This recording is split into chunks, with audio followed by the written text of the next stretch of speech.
ஃப்ரெண்ட்வுட்ஸ் நேயர்களுக்கு வணக்கம். நடந்து முடிஞ்ச வேர்ல்டு கப்ல நம்ம இந்தியா கப் வாங்கின பிறகு, நம்ம மட்டும் இல்லாம வேர்ல்டு வைடு இருக்க நம்ம கிரிக்கெட் ஃபேன்ஸ் அண்ட் இந்தியன் ரசிகர்கள் எல்லாமே அத வேற லெவல்ல கொண்டாடிட்டு இருக்கோம். ஆனா, மறுபக்கம் பார்த்தீங்கன்னா, South Africa fans and Indian ஃபேன்ஸும் சேர்ந்து அவங்க ஃபீல் பண்ணிட்டு இருக்காங்க.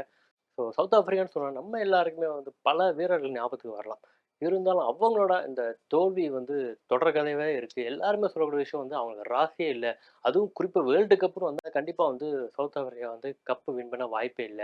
அவங்க ஃபைனல் வரைக்கும் வந்தது எப்படின்னு தெரியாது. நெறைய பேர் சொல்லிட்டு இருந்தாங்க. ஆனா அது எல்லாம் இந்த வருஷத்தோட மாறப்போகுது அப்படின்னு அவங்களோட கிரிக்கெட் ஆர்வலர்கள் அந்த நாட்டுல இருக்க நெறைய பத்திரிகையாளர் சொல்லிட்டு இருந்தாங்க.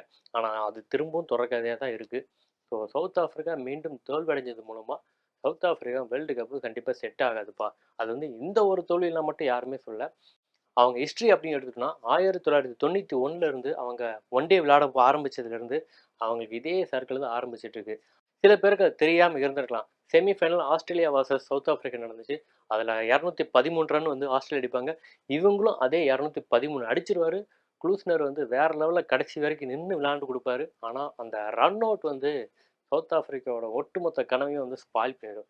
அதுல இருந்து இப்போ வரைக்கும் அவங்க 4 செமிஃபைனல்ஸ் வந்திருக்காங்க. இருந்தாலும் ஒரு செமிஃபைனல கூட வின் பண்ணி ஃபைனல் போ முடியல. இந்த வருஷம் தான் ஃபைனல் வந்தாங்க. ஃபைனல் வந்தும் அவங்க கோட்டைய விட்டுட்டாங்கன்னு தான் கண்டிப்பா சொல்லணும். ஸோ இந்த ஒரு தொடர் சோகம் அவங்கள தொடர்ந்துகிட்டே தான் இருக்கு.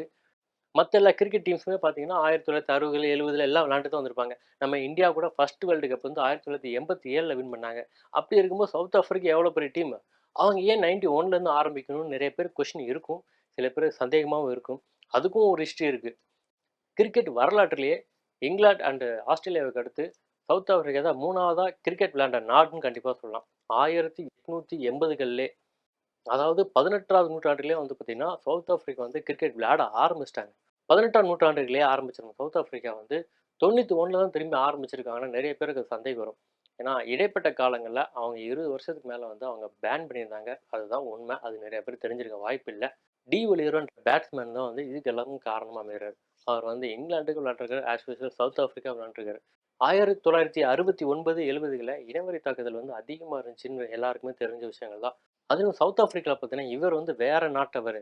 இவர் வேற இனத்தவர். இவர் நம்ம டீம்ல இணைஞ்சு விளையாடுறதுக்கு நம்ம அலோ பண்ணக்கூடாதுன்னு சொல்லிட்டு, அதனால 2 போட்டி ரத்து பண்ணியிருந்தாங்க. சில போட்டி ஆஸ்திரேலியாவுக்கு ஷிஃப்ட் ஆயிருச்சு.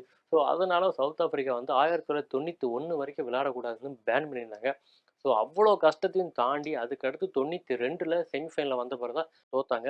அதற்கு அடுத்தபடியா 1999 இருக்கட்டும், அதுக்கடுத்து 2007 செமிஃபைனலா இருக்கட்டும், அதுக்கு 2015 செமிஃபைனலா இருக்கட்டும், ஸோ அடுத்து, அடுத்து, அடுத்து அவங்க செமிஃபைனல் வரைக்கும் தோத்துட்டு போயிருந்தாங்க. ஆனா, இந்த தடவ தான் ஃபைனல் வரைக்கும் வந்திருந்தாங்க. ஜெயிக்கக்கூடிய மேட்ச் தான். ஆனா, நம்ம இந்தியனோட லக்குன்னு கூட கண்டிப்பா சொல்லலாம்.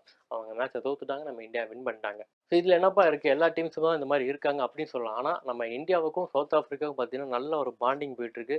ஸோ நம்ம ஐபிஎல் கூட இங்க நடக்காத போது நம்ம சவுத் ஆப்பிரிக்கா தான் வச்சு நடத்தியிருக்கோம். ஸோ இந்தியன் பிசிசிஐக்கும் அங்க இருக்கிற போர்டுக்கும் பார்த்தீங்கன்னா, நல்லா ஃப்ரெண்ட்ஷிப் இருக்கு. எல்லாத்தோட முக்கியமா சவுத் ஆப்பிரிக்கா பிளேயர்ஸ் அப்படின்னு எடுத்துக்கிட்டீங்கன்னா, இந்தியால அவங்களுக்கு அவ்வளோ ரசிகர்கள் இருக்காங்க. ஸோ சவுத் ஆப்பிரிக்கா பிளேயர்ஸ் யார் இந்தியா வந்தாலும் சரி, அவங்களுக்கு இந்தியா ஃபேன்ஸ் குடுக்குற வரவேற்பே தனின்னு தான் கண்டிப்பா சொல்லணும்.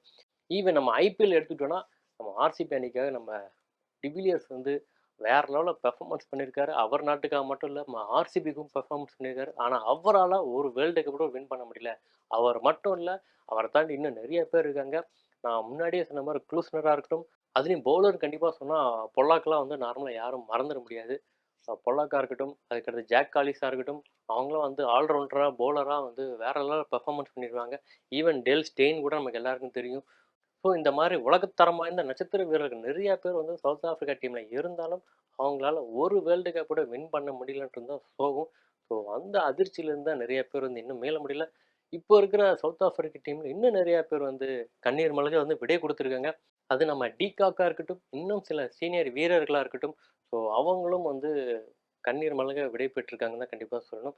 ஸோ இதெல்லாம் பார்த்த பிறகு தான் நம்ம இந்தியன் ஃபேன்ஸ் சவுத் ஆப்பிரிக்கா நம்ம இந்தியா கூட விளையாண்டா தோக்கணும் அப்படின்னு சொல்லிட்டு இன்னும் சில பேர் ஃபீல் பண்ணிட்டு இருக்காங்க. இன்னும் சில பேர் அடுத்த வருஷம் கண்டிப்பா சவுத் ஆப்பிரிக்கால வேர்ல்டு கப் நடக்கப்போகுது.